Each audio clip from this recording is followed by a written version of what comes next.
So thank you very much, Aaron, for coming to my podcast, Business Breakthrough. It's really nice privilege to have you in here. I have seen you to speak in the conference. I don't know, it was last year or 2 years ago. It was in here in the UK. And your story is amazing. Obviously, you are gold medalist in Paralympics. You've achieved a lot of things. So I know you went from ups and downs and ups and downs. I heard your story, and it's so nice to have you here. So can you share maybe a little bit about yourself, who you are? Obviously, I know you are a speaker now as well. Tell us a little bit about yourself so the audience can get to know you. Okay, a little bit about me. So I'm Aaron Phipps, and my biggest claim to fame is that I was playing wheelchair rugby, which is the most ridiculous wheelchair sport there is, where we crash into each other in wheelchairs. I became a Paralympian because I had meningitis when I was 15. I became a bilateral below-knee amputee, and I started playing sport for fun and ended up competing at the top level, which is daft considering where I came from. But you never know which route life's going to take. It takes its twists and turns, and mine certainly took a turn, and I ended up doing some pretty cool stuff. Okay, amazing. I mean, so obviously it was quite difficult times for you. Obviously, when you were 15, all these things would happen. But like, how did you build that mindset to go from something quite serious what happened, which obviously not many people can even imagine would happen to you physically and obviously on your mindset, to be able to then go to sports like rugby, which is on the wheelchair, and become a gold medalist? Like, how that even happens? Because a lot of people, they just give up on life, or they just go on the sideways and like they don't really want to even try. So how was it for you? Like, is there anybody helped you? Did you read any book? Like, how was it started? So when I was first in hospital, I did speak to a clinical psychologist quite early on. They asked me if I wanted to speak to someone, and I clearly said yes, and I think that helped me rewire my brain. But for me, it was the worst and best thing that ever happened to me. Worst for obvious reasons, but best because it gave me this mindset, and I felt invincible. I was like, that can't kill me, nothing can. And I think sometimes some things that come across as a negative are actually a gift. Because what it did for me was it made me very determined, made me very aware of my mortality. I stopped worrying about the things that I was worrying about before. When you've literally stared death in the face, you're not worried about putting your wheelie bins out on a Friday night and the other sort of stuff that people moan about. And it gave me a drive that I never had before, and it made me start to take opportunities. So it started through wheelchair racing. I'd love to tell you that like it was my lifelong ambition to become a Paralympian, and that just wasn't the case. What being poorly really did was made me take opportunities. And I started raising money for charity, and I started doing races in a wheelchair, and it just went from there. But it wasn't, we say mindset, like I wasn't like, oh yeah, I've got this, like mindset is it's like everyone has to be perfect all the time. We have to always be really driven. That wasn't the case at all. All I did was tried things, and it led to things, and it opened doors for me. But the problem is most people won't unlock that. If you don't unlock the first thing, then the second thing won't happen. So it's not like I was like, I'm going to come out of this, I'm going to beat it and everything. I just it just almost happened by default. But what it made me do was take opportunities. Yes. One step at a time. I really like what you said in here, like even in the hospital, then you've been asked if you want to speak to someone and you said yes. I think that's really powerful because it's when there is an offer, like a help offer, then it's important to say yes or even ask for help, because I feel like when bad things happening to people, I was one of them. When certain different things in life and business, it's very difficult to ask for help or receive help, and just by that saying yes, it really opened doors to new thinking, new opportunities, right? Yeah, absolutely. You mentioned about being invisible because you were obviously close to death, and that kind of experience. I have read many books and listened to a lot of stories, and that's where I feel like, reading these books of people who went through that, or listening you to speak on stage and hearing your story, sometimes we feel like, this client didn't do it, or that happened. And when you hear some of these stories, then you realize, like, there is much more worse things which can happen, and actually we are very good with what's happening. And then I feel like I see that a lot of people, they are going through the very difficult situations like yours. Then like you said, like they are invisible. That a lot of things which were boring you in the back, they don't bother you at the moment, right? Yeah, absolutely. It did make me invincible. I was just, I guess I played a bit of sport before I was poorly, but I wouldn't say boo to a goose. I was a bit of a wimp. And after that happened, I was like, that can't kill me, nothing can. And it just put things in perspective. It just put things into perspective. It put it in their box. And you think, why am I worried about these things? Like, these aren't things to be worried about. You know, we tend to like think about what's in front of us. We don't sort of look at the big picture. But when you've had something like that happen to you, if you can find the positives in it, then it's almost a gift. But like Yeah. you alluded to, I've met lots of people as well who do go the other way, sadly, and it kind of completely overwhelms them, and then they don't seem to be able to bounce back from it. For me, it wasn't. It was the catalyst. It was the spark that gave me the drive to push me forward. I was the other way around. I wasn't making the best choices as a teenager. And I don't know what route my life would have gone down. I'm not saying I would have ended up in prison or anything, but I wasn't particularly very driven. I wanted to be a graphic designer, an artist. I'm pretty sure that would have never happened because I wasn't motivated enough. And then this gave me the spark to go on and achieve what I've achieved. Yes, yes, absolutely. Yeah, I know that there is this story, don't really remember from where, but there were these two people. One is the homeless, and the other one is very successful, having the life the fullest. And when they ask, like, how is it you ended up like that, and they both have the same answer, because my dad or my parents were an alcoholic. So one had continued the path, obviously stay homeless. The other one did something and take the new perspective for that. But the same thing happened to two different people, and everybody take it differently. And what is it you are focusing right now? So obviously, I know you are a speaker. So what is it you do in a day-to-day life? Like how is your life look like? What is it you do? Tell us about Okay, that. so I retired from playing wheelchair rugby after the Paris Paralympics. My goal was to get my daughters to the games. So I went back in 2017 with the goal of getting my family there. But COVID happened. There was no spectators. We won a gold medal, which was fantastic, but I still had unfinished business. So I continued to Paris, and it was a tough Paralympic cycle. Lots of my teammates retired, and we came fourth. So, but what's really sad about it is, from a sports perspective, what we achieved with the team that we had, like 6 rookies and 6 senior players, was probably on par with a gold medal. But for me, I managed to get my daughters there. So that was completed. That was amazing. Really beautiful to be able to get my family there to watch me compete. I managed about 3 months without a goal. And my wife said, "You're driving me mad. You've got to do something." So I'm now doing pistol shooting. So I'm not at a high level yet, but I'm now trying to get on the Paralympic pathway for pistol shooting. So better never stops. Problem is, Vincent, I can't switch this off.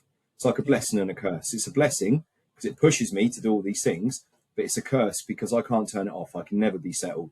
So I will always have to have a goal or something that I'm working towards. But in my business life, so that's sport. But in my business life, I'm still working as a speaker, delivering keynotes to companies. I'm normally opening or closing a conference. That's where I shine. They bring me in to set it off with a bang. So I'm like the fireworks at the start or at the end. And I've also got, that's my motivational speaking. And I've also got a high performance talk I deliver alongside my coach, John, called Path to Gold. And that's more specific to management teams or C-suite. That talk is for people who are on a journey. So we focus on the block of time in lockdown where me and John lost all our resources. We trained on a path for 6 months and we had enormous performance gains. So that's a different talk. So me, Path to Gold, Blood, Sweat and Wheelchairs, that's my motivational talk, which is normally used as an abstract by companies. But Path to Gold is my high performance kind of management team talk that I deliver alongside John. And do you mainly focus in here in the UK? Do you go abroad? What is it? Where usually you go? Well, for my own speaking, then I've worked abroad. Me and John have only delivered in the UK so far because it's relatively new. But if we had the opportunity to, of course, we'd go anywhere. We love it. If you give us an audience who wants to chat about high performance, sport, marginal gains, and the little nuances, then we're your guys. But we've just got a brand new website as well, if I can give it a plug. It's pathtogold.co.uk. We did it around the wrong way. We started speaking and getting bookings, and then we've had to go back and create a LinkedIn page and make a website and things. So we did it around the wrong way, but that doesn't matter. It doesn't need to be necessarily the wrong way. I mean, it's a way. I think the more important is that you speak on stage and you deliver that. If it works, even without the website or LinkedIn, that's amazing. majority of the people, they have amazing websites, amazing LinkedIn profile, but they don't speak. So, well, so getting on those generally, stages, it's not easy. And if you are able to get there, that's all what it matters. generally, people I'd worked with anyway, I said, hey, I've got a new high performance talk. They bit our hand off. So we were sort of victim of our own success.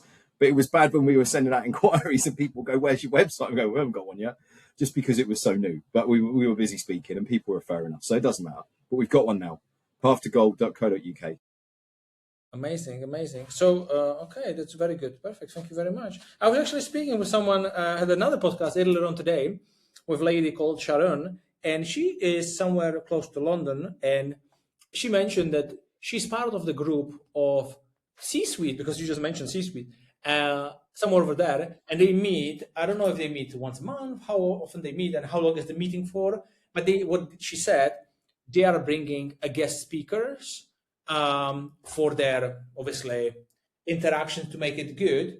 And so I thought, perhaps if you'd want, maybe I can introduce you to each other because... yes, please. Yeah, yes. Good.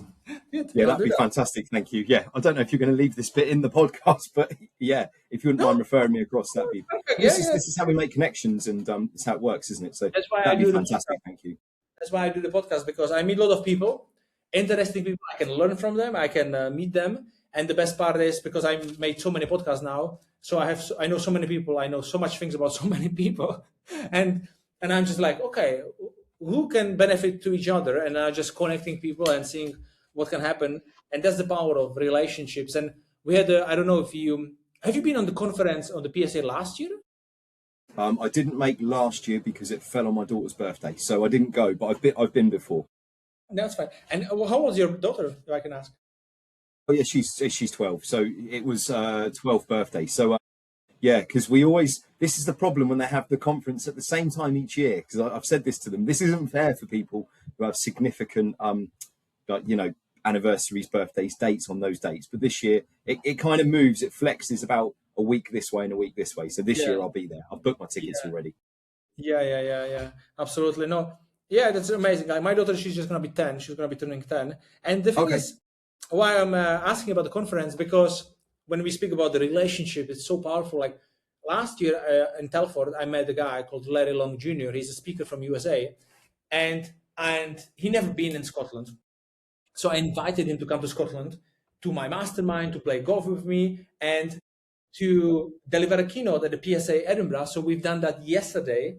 And it was amazing, because it's like through those conferences, through those connections, like obviously we do the podcast in here, things move, and then new opportunities coming, and it's so powerful. So, it's like, even if it took us a little bit of time to get connected in here, we are talking, and I actually have someone else for you, which I would like to introduce you to. I'll tell you at the end.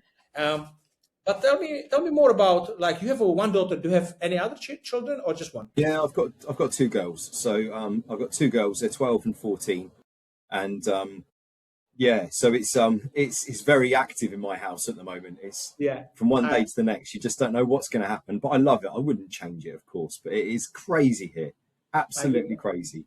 I get that. I got 3 girls. Okay, girls. Yeah, you're in the same boat. A little bit younger, but for 3. And tell me, how do they look at you? Because obviously, you won a gold medal. You obviously achieving a lot now. You decided to do something different. You speak on stages, right? People love what you do. You have a great story to share. You are engaging, very good. How do they look at you as a dad? It's like, is it my hero? What do they ask you some questions? How this conversations goes? It's right. It's kind of 50-50. So my daughter, so one of my daughters is quite sporty, the younger daughter, and she's into sport. But she was so competitive when she was younger. Mm-hmm. She hated losing, so often she wouldn't participate. And I wonder where she got that from. But now she's starting to come out the other side and realise that sport is about participation. And you can't do sport if you can't lose, because you're going to lose games, you're going to lose races. It's just part and parcel of it. So she's coming out the other side of that. And then I try and coach her through it, and about her mindset. That's great. And my other daughter, she's wants to work in the corporate world. So I've brought her along to a few of my keynotes. I'll tell you what, you should do that for networking. It's brilliant. So I give her a pile of business cards, and she goes around giving them out. And, if I try and give someone a business card, they're like, but she does, oh, thank you so much. Oh, this is lovely. Thank you. Like, the success rate is through the roof. Yeah. So a few times she's had inset days at school when I've been working, so I've taken her with me, and everyone loves her, so that's brilliant. But she's just become head girl at school and is having to deliver talks. So where she's seen me do it, it doesn't seem to phase her as much, which is good. But Yes. I try not to be too pushy, because I just want them to be happy. I know it's a cliche, but I just want them to be happy, because yes, I am incredibly driven. And as I've already alluded to, I can't switch it off, but I don't want to put that on them or give them, immense pressure that they have to do anything, world class. That's the wrong word. Everything they do is world class, but they don't have to try and win a gold medal and be the best in the world or something like me. As long as they're happy, I don't Yeah. mind. Yeah. Everybody has their own path. Everybody has their own direction. And can I ask, what is sport is your another daughter do at the moment? Like you mentioned, she's into sports. Well, she's only 12, so she's doing different things with school and certain ones outside of school. I mean, she did a 5K the other day, first 5K race she'd ever done, and did it in 27 minutes and came like 36th out of 260 women, including the grown-ups. So a bit like, oh, okay, I think running's going to be her thing. And she did it at school. So it's kind of athletics. I think individual sports for her. Nice. She plays a bit of netball. But it was quite funny playing netball, because where she's come and watched me play wheelchair rugby, which is very brutal, and I'm screaming in people's faces. The teachers love her because she's in people's faces trying to get the ball off them and stuff. Like, it's just sport, but she's, that doesn't faze her. Yeah. That's amazing. Yeah. I do a little bit of running, and I can tell you can tell her she beats me, because I ran 28 minutes, 4.5 kilometers, because this is my kind of circle around my woodlands. Yeah. So she beats me as well. So Okay, I'll let her know. I'll tell you. Yeah, and I mean, she did that with no training, never done it before, and ran that. yeah, it's amazing. It's really nice to see when you do things like the kids picks it up, because obviously I do some running, and my girls are like, hey, can I go with you? And now they start running with me as well, especially my eldest. And then my wife, she does rock climbing now, and then they go rock climbing, and they have their own sport. They are doing gymnastics like a lot, but it's like when they see it in action, then it's really powerful. Because funny thing is, it was just reminded me when I was younger. My mom told me, like a long time ago, like, why you don't read any books? When you were very young, you read the books, and now you don't read any books. It was like 10 years ago. And then I'm like, I don't know. And now when I'm a parent, I was thinking about it. I'm like, I actually never seen my mom or dad with a book. They never read the No. books. They told me to read the books, but they never read the books. I'm like, okay, I can see it. So obviously I read books, I do sports, and then my kid sees it. So then it's kind of being that role model is so important for the child. Well, it's competing against these things now with kids, isn't it? Like the instant entertainment, and yeah, and I worry about other families, because we're quite motivated to try and do things with our children and take them out and teach them that this isn't everything. But Yeah. for some kids, that's definitely not the case, is it? And they're spending all their time on this. I think we're on a time bomb as a country if we're not careful. Yes, absolutely. Yeah. So that's my daughter's only like 10, 8, and 2.5. So they don't have phones yet. We said later, there is no need for them at the moment. They don't go to school. We do homeschooling. There's no pressure from anybody. So we are trying to get them off that. Tell me about, like, obviously you go and speak now, you do these multiple things. Do you have like some kind of a big mission vision where you see yourself in another 5 years, 10 years, something big you want to accomplish, or you are taking it easy and see how it goes? The shooting, I'd like to get to international level. So my wife's friend said to me the other day, she said, can't you just do it for fun? And I was like, no, why would I do that? I'm either trying to be the best in the world or I'm not bothering. So yeah, for shooting, I would like to get to international level. And for the speaking, just bigger stages. I love it.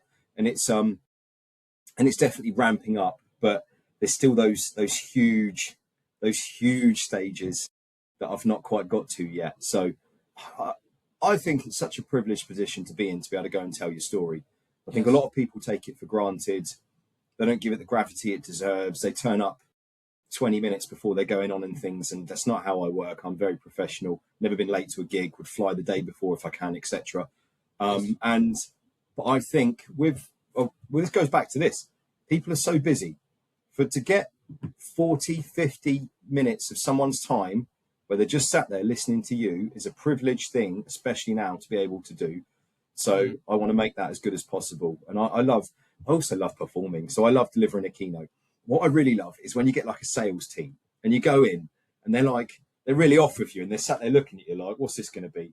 And then by the end, they're crying, and I think, I got you, just through telling the story. And then they're giving you high fives at the end. But I love it when they're a little bit hostile, and I think, I rub my hands, because I'm in the sport, I rub my hands together. I see that as a competition. I'm like, I'm going to get you. And then I just start talking about tracheotomies and blood, and they all go, oh, okay, this is real. Yes. Yeah, it's definitely an amazing feeling, the transformation of the room. Or myself, I do it a lot of through masterminds. So I get people for 5 days to different locations in different countries.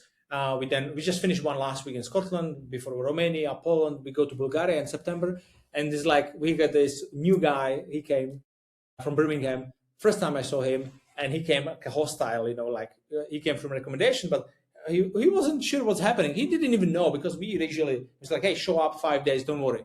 We don't tell people what is going to be actually happening, because we do it very experiential. We did hikes, we did canoeing, we deep dive in the cold water in the loch in Scotland.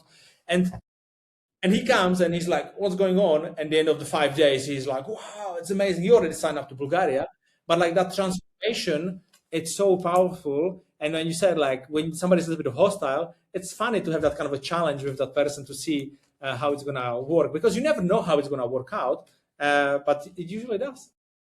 And I think as well, like, I might get a room full of people. I don't know what's going on behind closed doors in people's lives. And quite often people contact me afterwards and tell me something quite personal, or if it helps people as well. So of course, I want to make money. It's a business, but I really like that soft side of it as well. When people contact me through social media and say that they're going to do a charity challenge, or something difficult's happened in their life and I've helped them in one way or another, that's really what it's about. Yeah. Like Larry was mentioning yesterday, and obviously more speakers are speaking about it. It's like, it's very important to be easy to work with as a speaker. So like, be there for the people. Like, if you are a speaker, like, be there for that day as well, and just engage with the people, because they really appreciate it. Like, I understand some people, very high level celebrities, like, they show up in and out, because that'll be crazy for them, maybe, with the people. But like, for us as speakers, like Larry mentioned, like, there's so many things you chat with people, and there's one-to-one conversations on the conferences. It really means a lot to those people. And then this is where sometimes they have these aha moments, just in that one-to-one conversation, not even sometimes during the keynote. And then they are like, wow, it was amazing. Yeah, absolutely. I agree. As I already said, I've never been late to a gig. Just get there early. Make sure you speak to it's not difficult, is it? I mean, that's probably why we're all members of the Professional Speakers Association, because we want to be professional. Yes. And obviously, I know you had the big challenge when you were 15, but when obviously you were growing up, you were working on certain things, sports, anything, like, when you had some challenge, some different one in life or in business, what helped you to overcome it? How do you overcome challenges? Because this is sometimes I ask everybody, because a lot of people, they go through those tough times. Even now, it's a winter season, economic is down. It's not easy to get the business for a lot of people. So if they're feeling like that, they're feeling down, what did you do? Because it maybe inspire some people to do something similar. Okay, that's a big question. Let me break this down. So, do you mean when I find something challenging, how do I get through it if something's tough?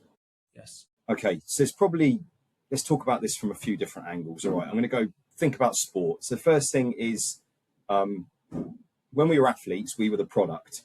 So because we were the product, UK sport was targeted by winning medals, and you won medals by us performing. Now, to make us perform, a lot of the things they did was about our well-being, our health, etc. So I've sat in so many meetings with nutritionists, physiologists, physiotherapists, talking about how we look after ourselves, how we get enough sleep, etc. So the first thing is, are you looking after yourself? Like simple stuff, like I've got my massive water bottle here, and I know it looks a bit stupid, but it's got 2.4 litres of water in it, and I know that I've not drunk enough today. I filled this up earlier, by the way. We're in the afternoon. I've not only drunk that much. Mm-hmm. But, just do simple things to look after yourself. Take a multivitamin, get outside, get sunlight, try and get enough sleep. I know that's tough, particularly with people with children. But if you're not looking after your well-being, everything else is going to feel harder. Like, we had that drummed into us. I meet some people now. Another way of looking at it, every time I went to the Paralympics, I wouldn't drink alcohol for that year. I'd eat really clean. As soon as it was finished, I'd be on a bender. And I do it for about 2 weeks and I feel like shit. And I think, oh, I don't want to do this anymore. So, like, you know, you've got to look after yourself. That's the first thing, because that will make everything easier to cope with. Take your bloody multivitamin. And these are all things that are free. They're all free, most of it, you know, not overly expensive. So do that. Try and eat enough protein. You know, Don't eat too much. Don't eat rubbish. Simples. Okay, so that's the first thing. If you're finding something's challenging, get them right. Everything's going to be easier. Okay, now from a sports perspective, if we were trying to go or try something new, then we would probably look at what you can control and come up with processes. So, for example, with my shooting at the moment, I'm a relatively new athlete. I'm going into competition. I'm finding it a bit tough because it's very different to wheelchair rugby. So I'm speaking to my sports psychologist who's helping me. And what we're going to try and do is we're going to try and control the controllables. Now, I'm not suggesting people need to go and speak to a sports psychologist, but you could chat to, you know, someone in your mastermind group that you've just spoken about. You can chat to other people. You can try and get different perspectives and break things down. But there's normally always something you can do to make something easier. I mean, particularly now in the days of AI and the stuff that can help you with. I mean, I just use it to proof emails for me, but I've always struggled with my English. This is so amazing now that I can type out an email and have my own in-house copyright. I copy and paste it into there, and it will find mistakes. Brilliant when I'm mailing out big companies, you know. So kind of break things down and look at processes. But then I think it's also good to have a good support network. So when I was competing and I was training a lot and things were really, really tough, on the days when you weren't feeling it or it was difficult, I was speaking to my coach, John. I was speaking to my sports psychologist. I was speaking to my head coach of the team. I was speaking to my teammates. I was speaking to my wife. When you're having tough times, speak to people, because that will help you. They'll give you different perspectives. And if you need to kick up the bum, they'll kick you up the bum. If you need a hug, they'll give you a hug, you know. But people are very good at going, look, what you're worrying about isn't actually something to worry about, really, is it? And you'll go, oh, yeah, fair enough. Or actually, yeah, that's really bad. I can see why you feel like that. I'll try and help you, you know. So that's maybe 3 things. So first off, look after your well-being anyway. Second, look for processes. And third, get a good support network around you. Amazing. Perfect. That was a mad tangent. I hope that was all right. Yeah, no, that's amazing. Thank you very much for sharing, because very often people speak about the support network, having someone to help them. You know, it can be coach, or even you mentioned the sport psychologist, for example, help with some processes. It's like having that person to ask for help. It's so powerful, because chat with someone about it, because it can be anybody. Like sometimes people think like, yeah, I don't have money to hire a coach. Like, you don't need a coach. Like, find someone, another person who is in business, and just reach out, chat with them, or the Professional Speaking Association, right? So there is so many people in business, and they are happy to just jump on a call and have a chat and create that support group, which is very good. And I love what you speak about the health and energy and getting that going, because without that, like if we are not healthy, if we don't have the right energy, nothing is gonna move, nothing. So it's so important to like you mentioned, drinking water. Like my last event, I did a lot of events with Tony Robbins. So last event in September, they mentioned like for 4th time, and I finally like, yeah, I'm gonna get it. They mentioned, Joseph McClellan mentioned like, hey, get the water ionizer. You know, you need more pH in, you know, like, because we are obviously, so to level up our pH, you know, obviously in order to perform better. So I'm like, I finally got the ionizer, drinking great water, and small things like that. But it's all adds up to that energy that we can then use in business and life. And it's so important. Like energy is crucial for everything. Yeah. So thank you very much for sharing all those free steps or free tips for people. That's okay. Yeah. And I mean, it was kind of common sense for us because we were athletes. So a lot of the things we did, we were going into very high pressure situations, but we were quite fortunate that they weren't life or death. They were just sport. But because it was driven by money, there was lots of resources behind it to push us to be good. So you just learn a lot through that, you know. But even now when I speak to people and stuff and I see some of their behaviors, and I get it, you know, we were very lucky that we were taught a lot of this. But other people now, I don't think there's an excuse. There's so much information online about looking after yourself. It's not hard. The issue is that it all bloody contradicts itself. You read one thing, it will say this, another thing will say that. But as long as you're trying, I think that's a good thing to do. Yeah. I think a lot of, if you've done any sports professionally for a certain period of time, the advantage of that is like it really builds that discipline and the habits which are so powerful in business. So I see a lot of people who are, achieving great things in sports. They are actually very good in business as well, because they build those habits because they know it's important and it works. Compared to some people, they are not doing sports or something like that. Sometimes they don't have that kind of a discipline and habits. Not everybody, but I see that common. Like if they achieve a lot in sports, very often they are very good in business. I think the other thing is you're comfortable being uncomfortable. So, I've trained until I've blacked out and puked up all over myself. And that's not a very nice thing to do. But, if someone says, can you work on this? And you do it for 20 minutes, you think, well, that was easy. Like it's just, if you're used to pushing yourself so hard, other things become easy. It's the thing, isn't it? Train hard, play easy. It's the same, isn't it? Now I go into life and I get to go and do a talk and I speak to people and it takes me an hour and they're all shaking my hand and saying it was brilliant. And I'm thinking, okay, that's done. And I've put my heart and soul into it. But, it's not hard because I put a lot of effort into it. It's not hard versus some of the sports I've done. Yes. Yeah. For the comparison. Perfect. Amazing. Is there anything else you would like to share today? Because we are like half an hour in, so I usually do it around half an hour for the listeners. To wrap it up, I think I asked a lot of questions already. So unless there is anything else you would like to really share, we'll wrap it up. No, I guess my point would be to anyone listening, I think becoming an amputee was the worst and best thing that ever happened to me. Worst for obvious reasons, but best because it gave me a completely different outlook on life. And I think life can be cruel, life can be tough at times. And most of the time there is a silver lining. And if you can find that, it will make it much easier. So no matter what you're going through, you have a choice how you behave. And if you can try and see the positives in a negative, that will help you. Absolutely. Yeah. Thank you very much for sharing. It was amazing. Thank you. Yeah, no worries. Thank you.